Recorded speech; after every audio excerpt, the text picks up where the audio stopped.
My name is Sam Roundy. I've been doing TestStand for a long time, well, 17 years. I started on TestStand 3.0, and I'm a LabVIEW architect, TestStand architect, LabVIEW champion. Yeah, feel free to ask any questions on the chat. I will be monitoring that. And if you want to unmute, I don't know how to do that, but you can request it and I'll unmute you if you have something to say. I am going to go a little fast. Not fast, but I am going to maybe not stop and ask a lot of questions because there's a cool demo I want to get to with UI messages at the end. So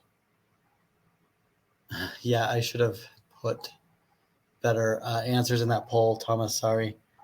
I should have put that as one of the options. So our giants are female. I am running out of them because this is my third presentation today. So I found this lady, read about her. She seemed pretty cool. Maria Mitchell. She did a lot of astronomy. She discovered a comet, which I think is pretty cool, especially like in that time period that she lived in. So yeah. Agenda is we're going to look at what a TestStand UI is. We're going to talk about the different types of UIs. We're going to look at UI controls. We're going to talk about my 8 steps for creating a UI. We'll go through that, and we'll actually create a TestStand UI in this class. I mean, by create one, we'll create one from a template that I have and talk about each of the components of it. And then we'll look at UI messages if we have time. Hopefully we will. So if you look at the TestStand framework, you have all of these components around the engine. They all talk to the engine through this large API. The user interface in the grand scheme of things is really what allows the user to see what is happening inside of that TestStand engine at any given time, what executions are occurring, what step is executing, what the results are. They can debug. They can see where if the engine is paused or the execution is paused. They can see which threads are there. And then during the edit, I mean, there's also the edit aspect of it all. They can develop with a user interface. The sequence editor itself is actually a user interface. So really, it's just that window into the engine of TestStand. So now that we've kind of defined that, one thing I do want to say before I go on, though, is with any component in TestStand, the goal is to keep that component completely agnostic to the rest of the system, meaning I can use any user interface for any sequence file with any report plugin. I know that's not always achievable, and sometimes you might have to couple that user interface to your test sequences a little bit, especially when you start getting into UI messaging.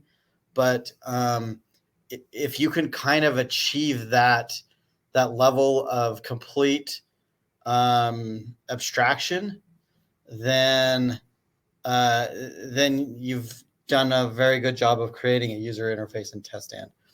Unfortunately, I've seen user interfaces that were so tightly coupled to the test sequence, they may as well not even use TestStand, and it just went and written their own GUI standalone application, essentially. So with TestStand, there's there's a lot of UIs that Derek, I'm reading your comment. Yeah, I see that. I am opposed to touching the process model now that we have plugins, report plugins. So I still try to avoid that coupling, but there are some times when that is necessary. Anyways, so with TestStand, you have a lot of UIs that ship. And I've met people who have been using TestStand for a while, and they didn't even know that there was anything other than the sequence editor to execute sequences. So the reason that NI has done this is because TestStand was not just written for LabVIEW users. It was written for a lot of different users of a lot of different languages. And so they gave you the source code for all of these different UIs because they don't know what language you're using. And so they don't know, like, okay, maybe they're a C# developer, or maybe they're a C++ developer. And so you have the source code for all of these. All of the simple ones look exactly like each other. All of the full featured ones look exactly like each other. The sequence editor, there's only one of those. You don't have the source code for that. And then there's actually a system link one that you can find that talks to system link through the web services. I think that's what system link uses, the REST API. And then also you can make whatever kind of UI. I've made tons of UIs in TestStand. I made something as simple as we just want the user to select a test and click go, and then have an LED that turns on or off. We don't want them to see anything. That's it. I've created full multi-threaded or batch UIs where it's displaying and updating multiple sockets all at the same time on the screen. So I've seen a lot of different complexities with UIs. Issue is usually how to get progress bars without putting. The problem with that, James, is that sometimes we call a lot of sequences dynamically in our tests. I don't know if this is common or not, but you can't really know how many steps are in those dynamic sequence files because you don't know which ones you're going to call. And so it's hard to calculate the progress of that. And so you just do the Microsoft progress bar where you're like, I'm running this test. It may take an hour. It may take a minute. So it looks like the progress bar that just hangs. Okay, so now that we've defined what a UI is and that there's a lot of cool ones that ship with TestStand out of the box. I say cool, but everybody I talk to thinks they're ugly. There's kind of, in my mind, three major components of a TestStand UI. There's these manager controls, there's these visible controls, and then there's what I call native controls. Native meaning it's native to the programming language which you're using. So let's talk a little bit about each type of control here. The first one are the manager controls. There's only 3 of them, and you'll find them on the TestStand palette inside of LabVIEW. There's the application manager, the sequence file view manager, and the execution view manager. And the way that you think about these 3 manager controls is, well, first of all, they're invisible during execution. You should understand that. So it doesn't matter where on your front panel you put them, although usually people tend to put them out of the way.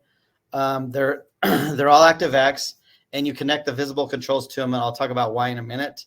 And they're really what is controlling the engine. They're really what's talking to the engine. So the way that I think about it is the application manager is responsible for all of TestStand. It is the master control, and you should only ever have one of these per application, per instance of TestStand, if you think about it that way. And so it actually is what's controlling the sequence file view manager and the execution view manager. So technically everything is going through the application manager.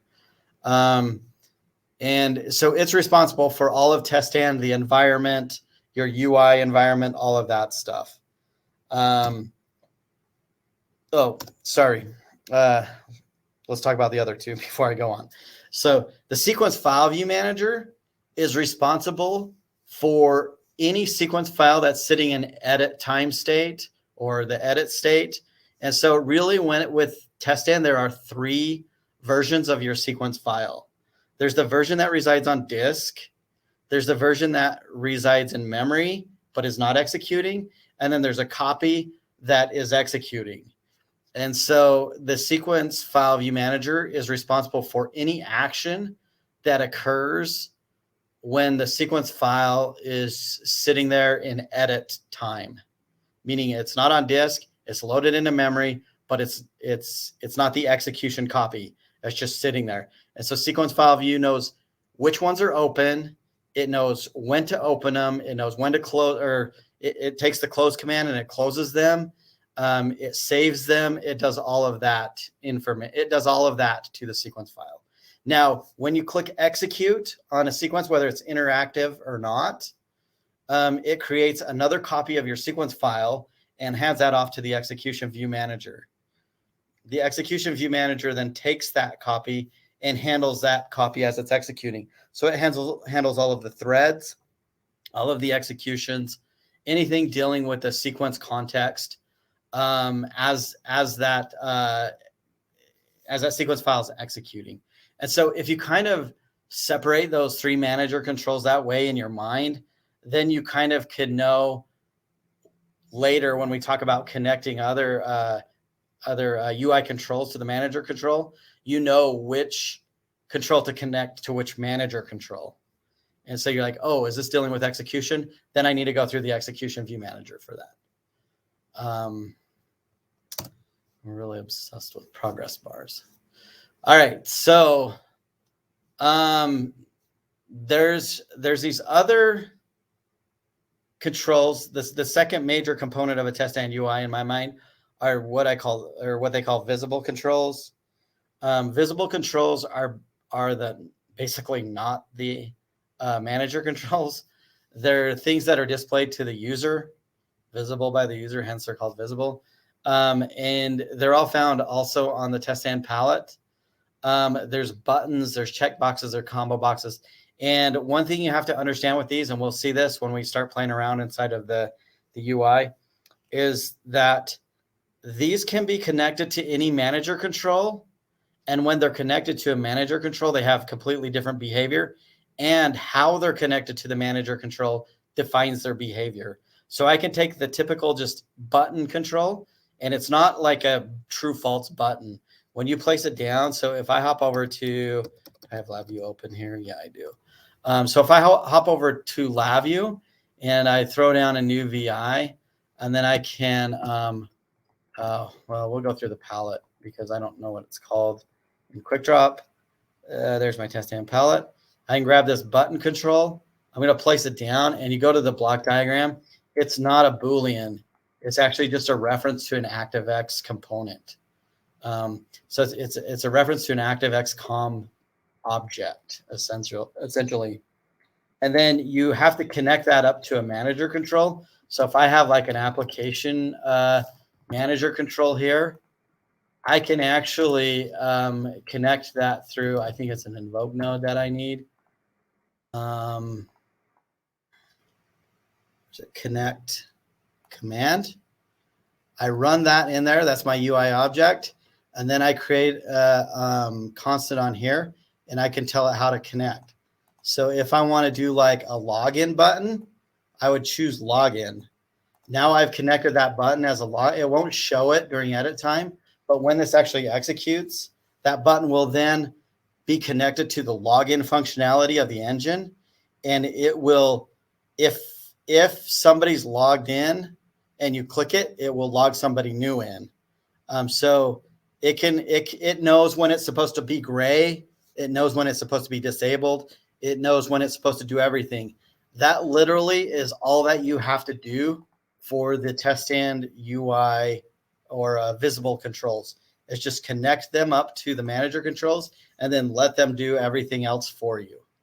And so this connection is really key on how you connect it. So if I connect it to like a close all, that's going to go close all the sequence files.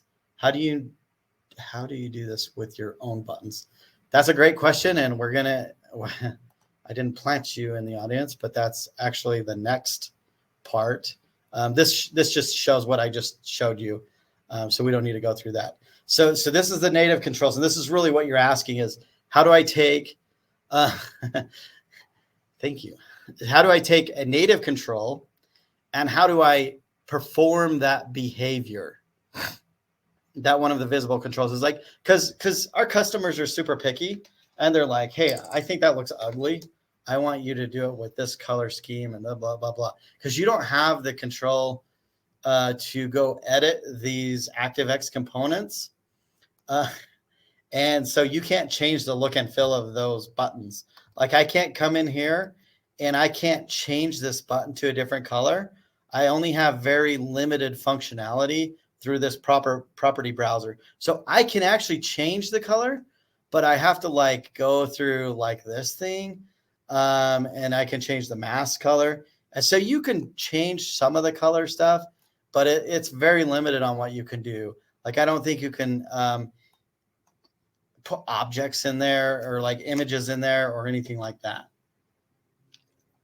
So you can customize a little bit of the look and feel, but you're limited to what whatever they've basically exposed through this property browser API for each of those ActiveX controls.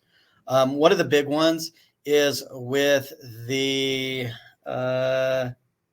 is it the variables view? No, it's the sequence view. This one right here, a lot of times people want different columns. And so you can go into the sequence view and you can go in, is this it? Yeah, you can go into here and you can I'm not going to get too much into it in this presentation, but there's a way that you can change which columns are displayed, and you can actually create your own columns and you can say what's displayed in those columns. And so you can get all sorts of crazy with that, but I'm not going to go into that here. So how do I disable the entry point button to prevent an impatient tech from happy clicking and starting many executions? Yes, that is a very common problem, Derek. You have to you have to edit the UI to do that. It's very annoying that that's not a thing. Anyways, so back to your question, James. How do I connect my own control, or how do I get the functionality out of my own control? Because you can't just connect your control up to the application manager or up to the sequence file view manager. So really what you're doing is something similar to what's going on here in this screenshot, which is you have your native button. I grabbed an ugly silver one here and threw it down, created an event for it. And whenever that button clicks, it would execute the test. So it would call into the app manager. It would create a command or get a command. That command would then execute. And so you have to go through the API. So really what you're doing is you're creating what's happening underneath the hood of that COM object inside of your code. And this is one little tiny piece of what those ActiveX buttons are doing. Like I said before, some of them, not in the case that Derek points out there, but some of them will actually disable and gray out if they're not supposed to be clicked. And so there's a lot of functionality inside of that COM object, and to figure out all of that functionality and then to code all of that functionality into your UI would be very painful. It's doable, but it would be very painful. And so you have to pick and choose which functionality you want to capture and you want to code up through the API this way. And so I hope that answers your question. That's how you have to do it and handle it. Another trick, wire up one of the TestStand UI controls and invoke program. And that's doable, but you still have to feed all of that information potentially back to your control if you want it disabled or grayed or hidden or whatever. So thanks, Wade. I love it. Oh, I used to work with Wade Lake. He's referring to somebody's comment on what LabVIEW is. It was awesome. All right. So now that we kind of understand those three major components, and that's really what's going on underneath the hood, is you're just connecting a bunch of controls up to these manager controls. Let's talk about the steps for creating a UI and what that really takes. So I kind of have 8 steps, although probably about half of them can be ignored and are not absolutely necessary. But for the purposes of this demonstration, I put them in there and we could talk about them. Most of the TestStand UIs that ship with TestStand follow a very similar pattern. And some of them have to happen before others. So I'll try and point that out. So the first step is one thing that I like to do in my UI, especially in TestStand, because when I do callbacks, which you'll see when I do UI messages, I like to have all of my references to all of my controls in a single wire. If you go look at the full-featured UI that ships with TestStand, they put all of these in a big global variable, and then they can just access that anywhere. In fact, that might even be probably a better solution, because then you don't have to chase around this wire. And I saw a funny meme about the global variable. It's like they tell you not to use it at the beginning of your career with LabVIEW, and then by the end, you're just like, it's the best solution. It's the easiest to use, so I'm going to use it. So really what I'm doing is just creating a cluster, a data type, putting all of my references inside of here, and then I'm going to use that throughout my applications. You can store visible controls, manager controls, native controls, menu references, VI references, whatever. You can see I have the top level VI going into there because we need that for one of our sub VIs in a later step.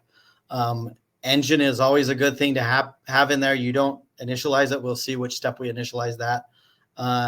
And so the engine seems like something that you need a lot in your code, especially when you're going through the API. The next step is, you're going to get the engine.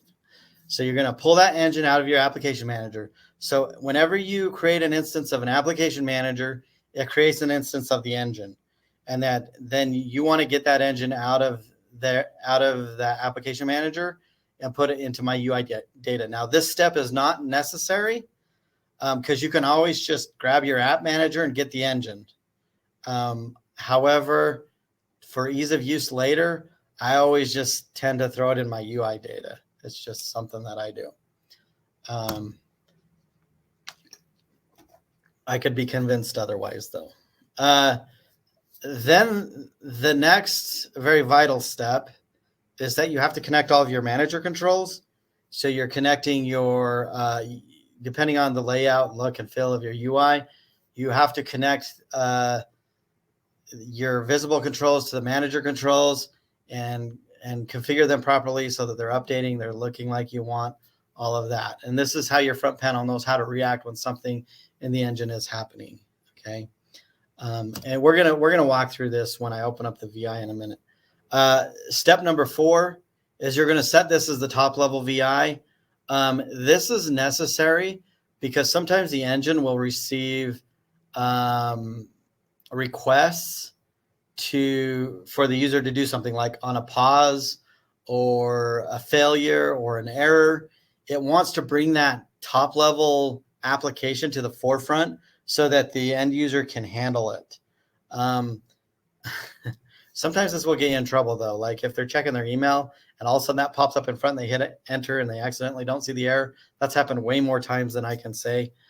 So we just don't let people check email on test computers. But this step, you want to make sure that top level VI becomes your top level VI to TestStand, so it knows who to notify when one of those kind of events occur, essentially. The next step is you're going to register these events. This is kind of a crazy part of LabVIEW that a lot of people don't learn about. Doing callback VIs. When I first saw it, I was like, what is this? I have never been exposed to this part of LabVIEW. But basically what it is you're creating these events that aren't part of your event structure, but they're doing essentially the same thing, where an event will occur inside of either one of your manager controls or another part of, basically your manager controls really is all you're doing here. Mostly your application manager. An event will occur and then you want some piece of code. So in this case, what we're doing is whenever the application manager receives a sequence file open from the sequence file open button, it goes and it tells the sequence file view manager, hey, here's a sequence file that's opening. Here's a reference to it. I'm going to give it to you so that you can manage it properly. And so this is an event that if you have a sequence file view manager inside of your UI, you'll always almost have this callback inside of there. And we'll create one of these when we do UI messages. Very necessary step, absolutely needed, is you have to start the application manager. You have to call appmanager.start at some point. This is what acquires your license. This is what runs the front end callback. This is what initializes your user interface. This is what basically tells all the manager controls, you're live and active. All of the visible UI controls, you're live and active. Start talking to each other, do your thing. And so without the start, nothing would work. Once that's working, everything else is just whatever the user clicks on, whatever happens, that's fine. And then you just have to handle the quit, the shutdown part of TestStand appropriately. The reason that you have to handle it appropriately is because the TestStand, when you call like terminate on a sequence or abort, or the user just clicks the X up in the top right corner and TestStand is still running an execution, you don't want things to just like stop abruptly, right? You want a clean shutdown of that execution, and you want it to run the cleanup routines. You want it to do all of that stuff. So this is kind of a tricky way that they've done it. In this, I pulled this from one of I think the simple UI. Basically, what happens is when you close that panel, it triggers an event in your event structure on your main block diagram. What it does is it calls the app manager shutdown routine, which then fires a quit callback VI. That quit callback VI then, it only fires that quit callback VI when the engine is properly shut down. And so that quit callback VI will not execute until the engine is in a safe state to shut down. And that's the key with all of this, is you're waiting for that engine to get into a safe state, whether there's dialogues that the user has to handle, those being like, hey, termination, do you want to terminate this execution? Do you want to do this? Do you want to do that? Yeah, James, it seems like a giant mess, but once you understand it, it's not too bad. So really what you're doing is you're just waiting. You're telling the application manager, shut down. That's the panel close up at the top left. I don't know if you guys can see my mouse. And then when it is properly shut down, then it will call this callback, which then fires another event in your event structure, which then will go and terminate the while loop properly. The testing takes too long, or everybody's clean. Yes, that happens a lot, Al.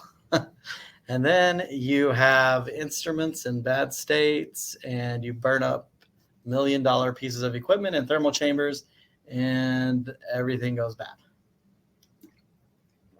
Yep. Okay. So after that shutdown appropriately occurs, hopefully, then you need to close out all of your references that you've opened. Generally in this order, you want to call the TestStand engine close last. I don't think the rest of these matter. Maybe they do. I don't know. But you want to close that TestStand engine last. So that's the only vital one, I guess. All right. So let's do this. Any questions in the chat before I go on? No, that's not what I want. Have I attempted to do this from a service? Do what from a service? Shut down TestStand? Or run TestStand from a service? Kill TestStand UI.bat. That's funny.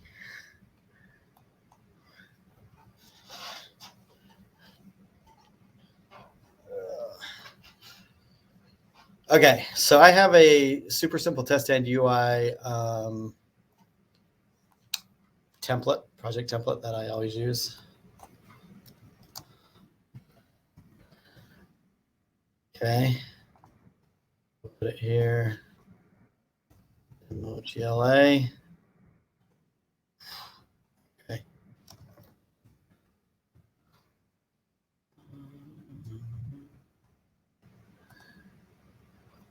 I have not ran TestStand from a service, but I have ran it completely from a command line where nothing was seen. So you can run the full-featured UI from a command line and keep it hidden. So you really don't have to code anything up. You can start the sequence and you can close TestStand when the sequence is done. So yeah, we're all interested in TestStand as a service because then we don't need as many licenses.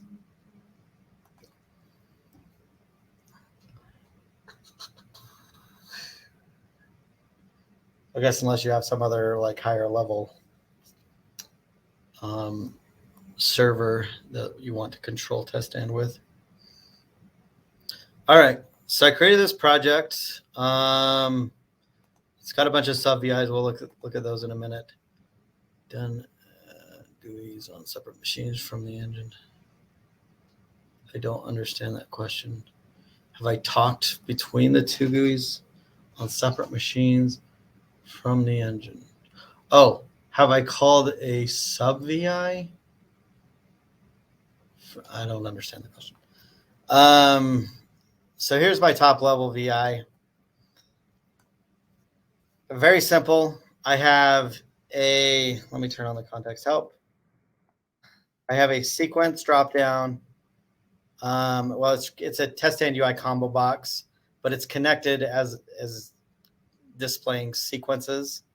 I have a button here that is for open sequence file. Oh, this is another way. If you don't know what this button is connected to, you can highlight on it and we'll tell you what it does. It's a button. I have another button to execute, and then I have another button that's connected to the sequence view, and so it will show me what the sequence looks like during edit time. As in TestStand is running on a tester, user walks around with the talent. Oh, I see what you're saying. So that sounds like a system link UI, because there's a system link UI that does exactly what you're talking about, James. And you can actually, yeah, Derek, you said it. So, okay. So let's look at the code real quick. It's basically what you saw in my slides, just so that you can see I'm not really pulling the wool over your eyes here. Here's where we're getting the engine. We're just throwing that into our cluster source. Here's where we're connecting our sequence view manager controls. We have the execute button and we have the open sequence file. Here is the execution view manager, connections. Here is making our application the top level VI. And this is a sub VI that ships and is in the TestStand palette. So you don't have to make this VI. It's right here. You just drop that down and connect those two things up. Pretty easy. Here's our registry events. We're going to create one of these when we get to UIs or to UI messages. Here's our start application. It's just starting the app. And then really the only two events I have in here are the panel close, which is that crazy shutdown routine, which says, hey, go shut down the engine. And then I have the quit application, which waits for the engine to actually shut down properly, and then it calls the quit. And then in my shutdown VI here, I have I'm just closing all of my references that I opened. And then, yeah, this is old code. That's like killing the LabVIEW engine if we're not that. Or, yeah, TestStand remote runs a runtime version of TestStand. So you will not see anything. Yeah. Okay. Looks like you guys got this. All right. Let's run it. So we're gonna do all this crazy stuff. We'll see our login. That's when we call the application start. Then we need to go open a sequence file. Do I even have a sequence file we can open? What's this? I don't think I can open it. Can I? Yeah, it opens. So then we'll run test UT. This is a, that's going to throw an error. Yeah, I know why. Let's do this. Let's do Bob. That will run. Never mind. It's probably a bad choice to just use a sequence file randomly that I never tested. We should probably have a sequence that we can open and run. Point is, let me go over here and create one so that you can see it. We'll just run a message pop up. Put in our hello world and save that in here as you can't save here. Why not? I'm not in there. Oh, in there. Yeah, okay. All right. Let's hop back over here. Let's open that sequence. GLA demo. Okay. So this is actually connected to the execution view manager, so we won't see it repopulate. If you want to use, Bob always was in there. If you want to use the same control here to show the edit time copy and the execution, you have to reconnect that control back and forth between the execution view manager and the sequence file view manager. And so you'll probably have to do that in like some callbacks where it's like, oh, an execution started, connect it over here. Oh, an execution stopped, connect it back over here. And you can do that, or you can just have two of them with a tab. There's a lot of different ways to do that. So let's test our hello world. Here we go. Runs. No Bob error. Stop. Okay. Well, that's kind of cool, but let's say that we want to report. I am totally just going off the cuff here. So let's throw down a report view. Let's, all right. So I'm going to take this report. I'm going to create a constant, copy that, open my type def, paste that in there. Put that in as a UI control. You can rename it if you want a shorter name. Report. Save that, close it. Get this out of here. Yes, I said save. Boom. Probably do this a little cleaner, but we're kind of in a hurry. So throw that on there. Go over to our, I believe it's the execution view. We want to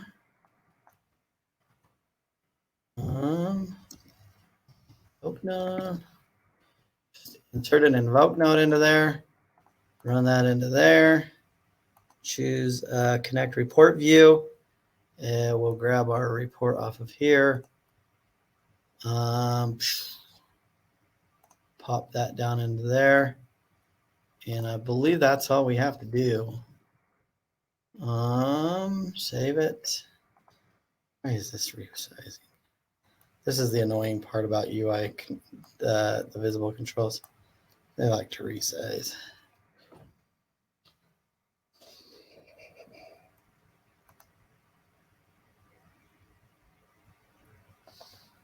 Oh, also you'll notice that it doesn't reload the last annoying sequence file that was open. So here's our sequence. Now we can test it. The world, that should be in our report. And there's our report.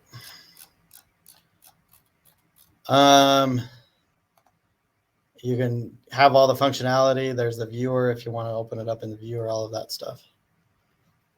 All the resizing VIs in the full feature is complicated. Yes, Mike, agreed. All right. So that's, I mean, that's pretty easy, right? That's a UI in TestStand. I can stick around and answer questions about that afterwards, but I want to talk about UI messages for a minute. UI messages are a way to send information from your sequence file or from basically the state of the engine to the UI. And there's a lot of UI messages, even though they're called UI messages, that are happening between the engine and the UI that you may or may not know about anyways. It's a one-way thing.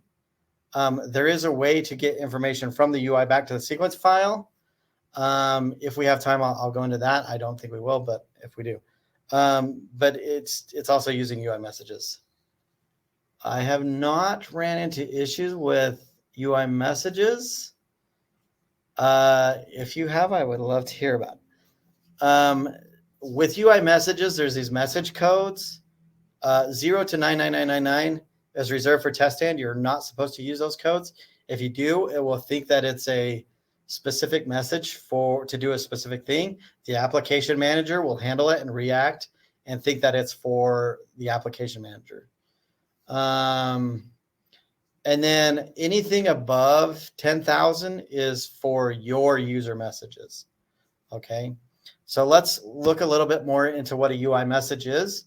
So anywhere in your code, in your TestStand code, you can call thread.postUIMessageEX. Oh, by the way, if you ever see an EX method in TestStand, that means that it existed in an older version of TestStand, and then they updated it. And so it's really an extended version of that method. And so for backwards compatibility, they didn't get rid of the old one. They just extended it, and they have a newer one with more functionality. And so you should always use the EX methods if they exist. And so there's like 1, 2, 3, 4, 5. I had to count them. 5 parameters. The first one's the event code. That's where you put your message base plus whatever. And you can come up, like I've created TestStand UIs, where I'll create a list of these UI messages that it handles. And that will be part of the user manual for the TestStand UI. And so whoever's developing sequence files will know, oh, if I want the progress bar to do this, I send this UI message with this data.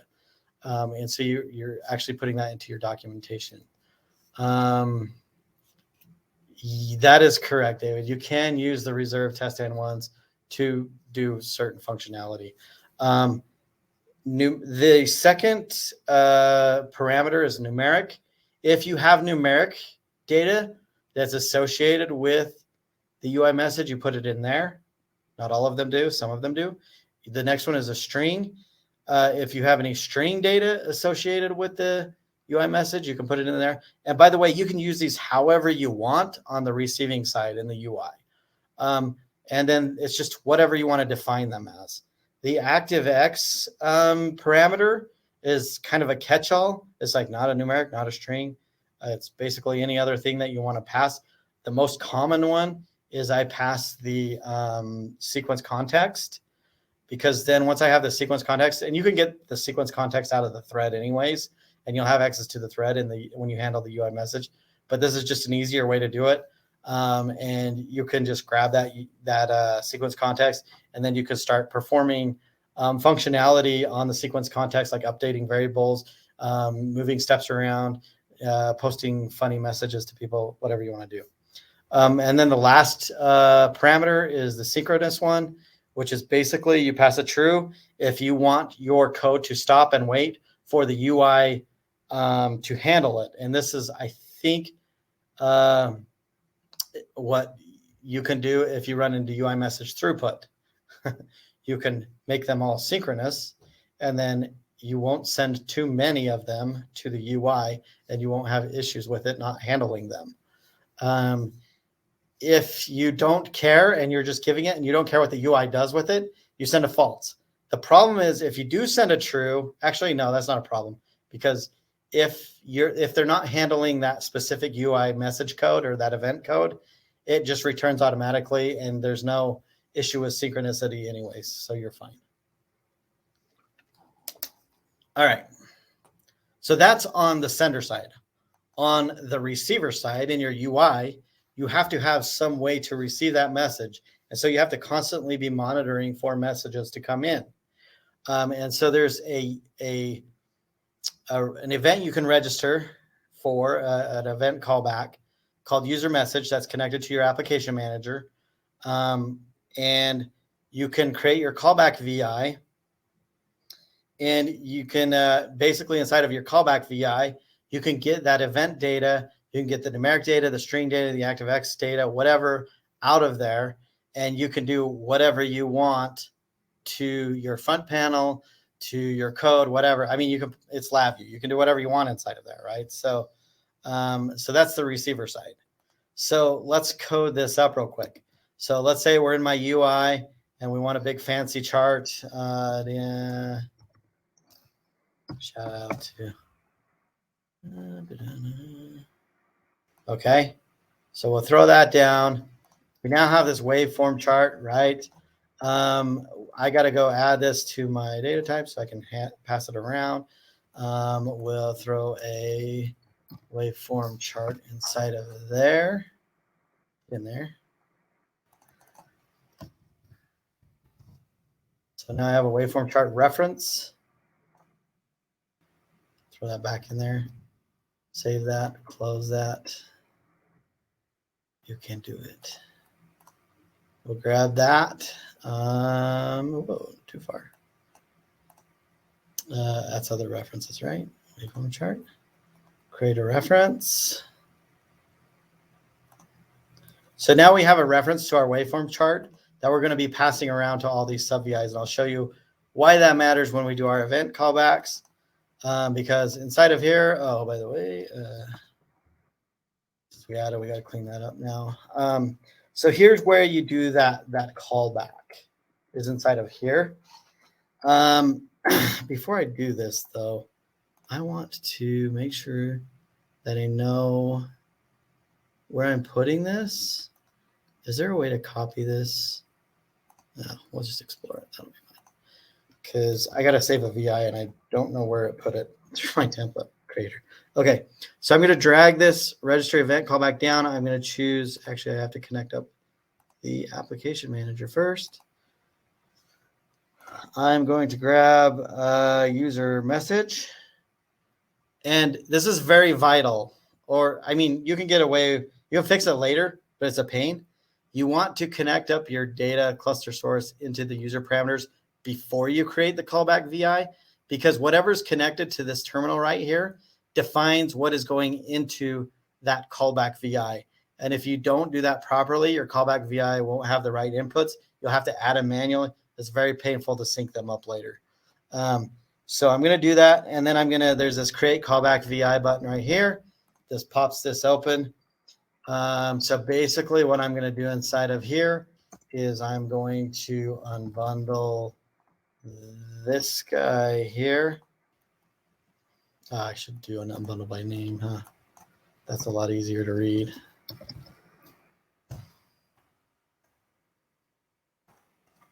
Grab that.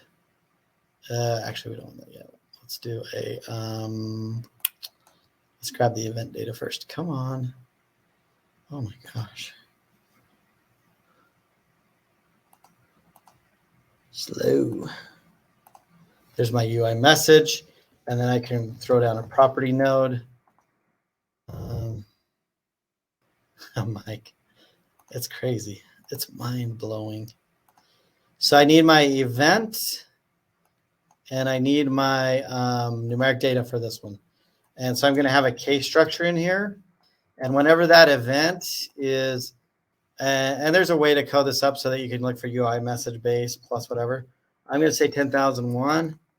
I am going to take that and I am going to grab my waveform chart out of there.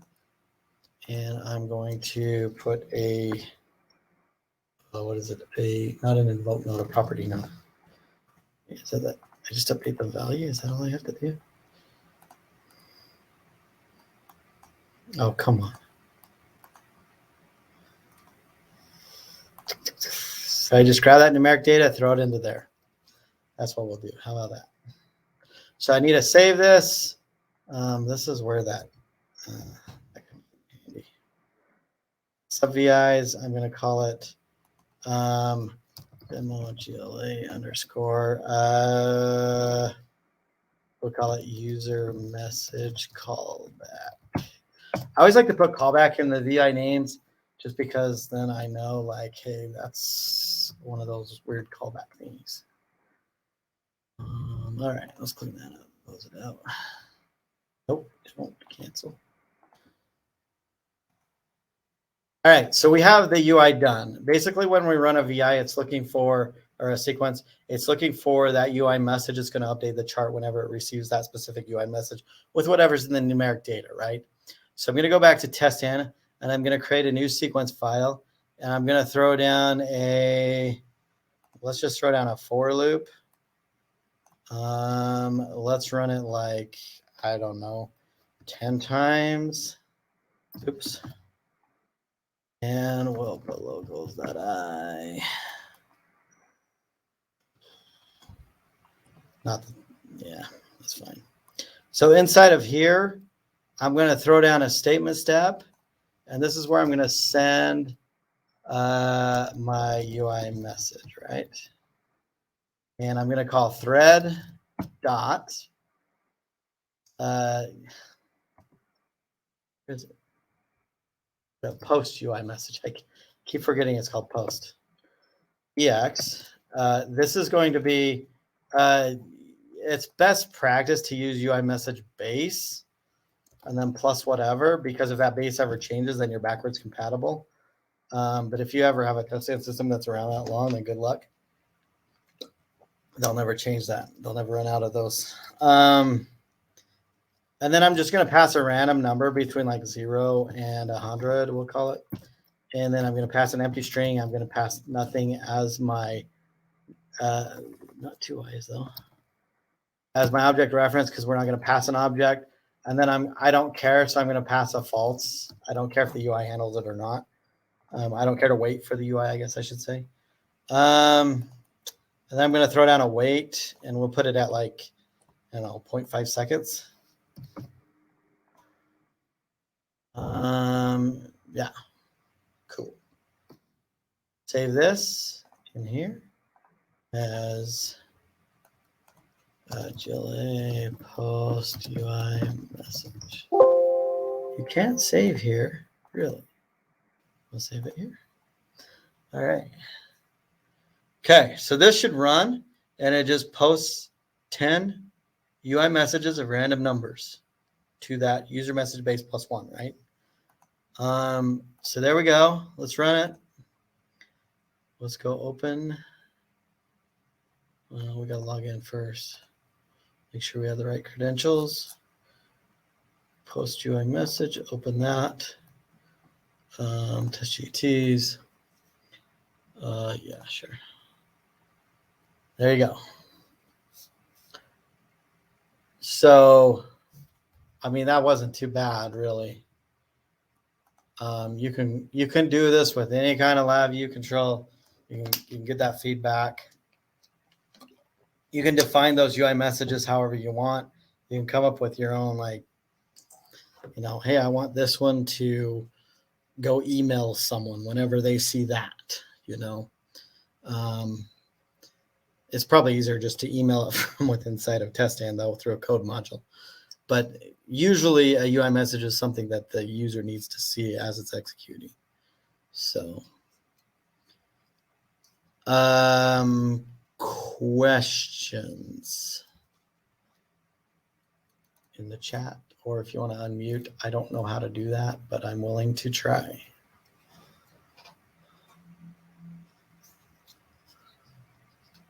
We still got 45 guys on here, so that's not bad. 45 people.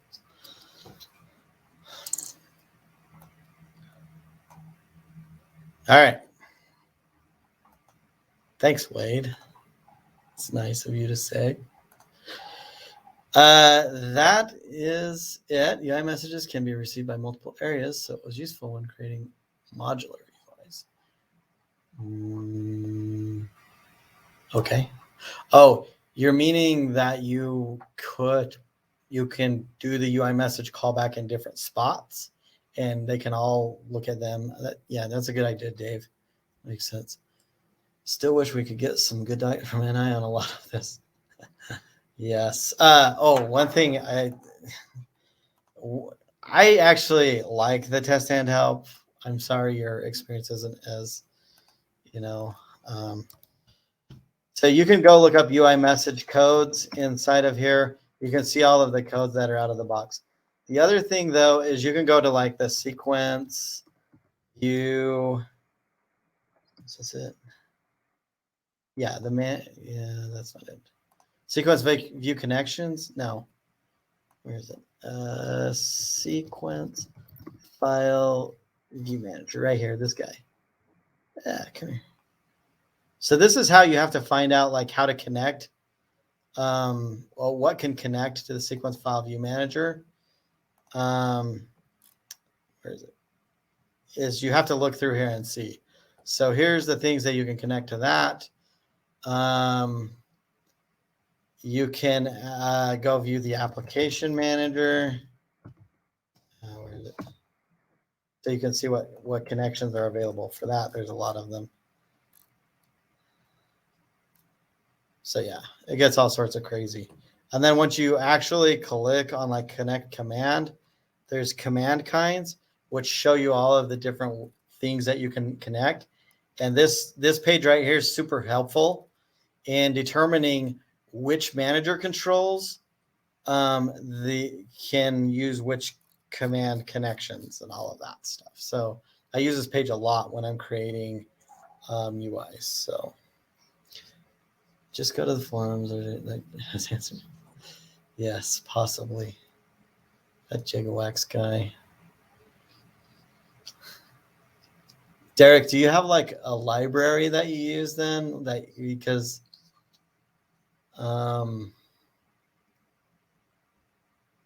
yeah, it seems like it would be a good thing if you're making a lot of these to create like a library of wrappers that you're calling into.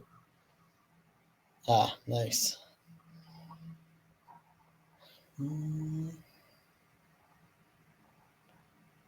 All right.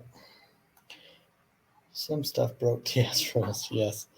So I've seen over the years different companies create toolkits for trying to make UI development and TestStand a lot easier.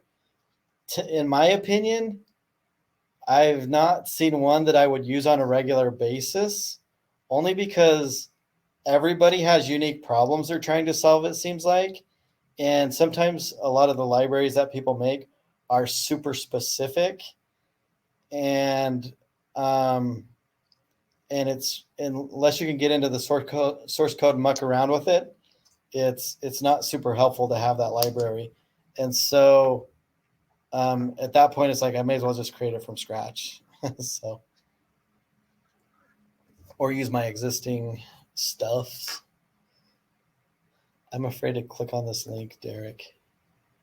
No, that's not bad. Oh, I think I've seen a presentation that you've done on this. Yeah, that's pretty cool stuff. Love it. All right. There are a lot of pieces of information you cannot ask unless the execution is paused, but it will give it to you. But also bad things happen. True that. TestStand is a beast for sure. Oh, you haven't? I swear, somebody showed me that because it looks familiar or something like that. Maybe I've seen so many.